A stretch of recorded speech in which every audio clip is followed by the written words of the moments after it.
Hello and welcome. This is Notibot ENG. Good evening. I'm your anchor, Name. Tonight, we bring you a briefing on the escalating tensions in the Middle East and around the world. On day 39 of U.S.-Israeli attacks on Iran, the situation remains volatile. In Ukraine, drone strikes have claimed civilian lives.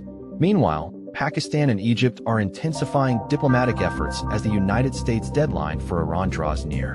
We'll also be covering developments from Israel and a surprise move by a House Democrat to impeach a high-ranking official over the Iran war.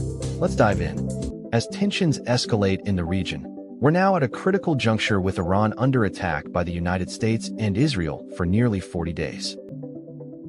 In a stark escalation of the conflict, Ukraine and Russia have exchanged deadly drone strikes, with each side accusing the other of targeting civilians.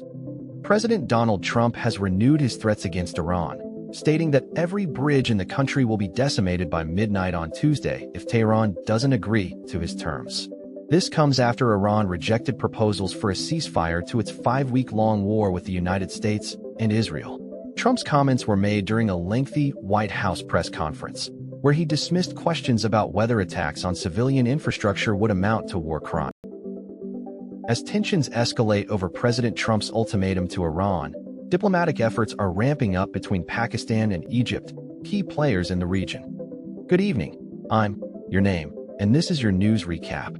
U.S. President Donald Trump has raised the stakes in the escalating tensions with Iran, warning that his country could take out the entire nation in one night. This threat comes as a 45-day ceasefire proposal was rejected by Iranian leaders, who instead called for a permanent end to the war. The U.S. and Iran have been engaged in a heightened state of military alert since January, following the assassination of top Iranian General Qasem Soleimani by a U.S. drone strike.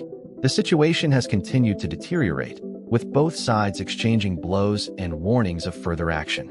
Trump's comments on Monday were made during a speech at the American-Israel Public Affairs Committee conference in Washington. He stated that the entire country can be taken out in one night, and that night might be tomorrow night. This statement was met with concern from world leaders, who have been urging restraint and diplomacy to resolve the crisis. The situation matters for several reasons.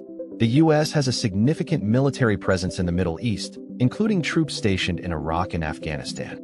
A conflict with Iran could draw in other countries and escalate into a wider war. Additionally, the global economy is already feeling the effects of tensions between the two nations, with oil prices rising and trade agreements hanging in the balance. As the deadline for a deal ticks closer, it remains to be seen whether Trump's tough stance will lead to a breakthrough or further escalation. We'll continue to follow this developing story and bring you updates as more information becomes available. Tonight, we take a closer look at President Trump's looming deadline for Iran, as tensions escalate with a provocative warning that has raised eyebrows worldwide. We're just hours away from a potentially catastrophic deadline set by U.S. President Donald Trump. According to reports, Iran has 24 hours to reopen the Strait of Hormuz, which has been closed since January following the assassination of top Iranian General Qasem Soleimani in a U.S. drone strike. If Iran fails to comply, Trump has vowed to bomb its energy infrastructure. The situation is tense, with many warning that such an attack could lead to devastating consequences for global oil supplies and potentially spark a wider conflict between the U.S. and Iran. The Strait of Hormuz is a vital waterway through which 20% of the world's oil passes, making it a critical choke point in the global energy. In a surprising twist, Israeli Prime Minister Benjamin Netanyahu has reportedly urged former U.S. President Donald Trump to reconsider an Iran ceasefire agreement. U.S. President Donald Trump has issued another warning to Iran, stating that the country could be taken out in one night as the U.S. deadline for a ceasefire approaches. This threat comes after a series of escalations between the two nations, including increased military buildup and retaliatory strikes. According to reports, Iranian authorities have rejected a proposed ceasefire, insisting on a permanent end to the war. The proposal was put forward by the U.S. Secretary of State Mike Pompeo, who also warned Iran that any attack on U.S. personnel or assets would be met with swift and severe consequences. The warning has been seen as another attempt by Trump to pressure Tehran into compliance, following a series of ultimatums issued in recent months. However, Iranian officials have remained defiant, insisting that the country's sovereignty is non-negotiable. The situation remains volatile, with fighting continuing to intensify across the region. Iran has also accused the U.S. and its allies of supporting anti-government protests in Iraq, leading to clashes between protesters and security forces. The escalating tensions have raised concerns about the potential for a wider conflict in the Middle East. The deadline for the ceasefire is approaching rapidly, with many analysts predicting that a military confrontation is now all but inevitable.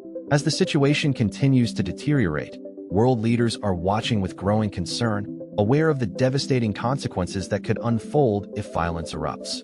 That's all for tonight's recap on the latest developments in the Iran-US conflict. We'll continue to monitor the situation and bring you updates as more information becomes available. Thank you for watching. If you want to stay up to date on breaking news, be sure to subscribe to our channel and follow us on social media. We're committed to providing you with accurate and unbiased reporting. See you in the next video.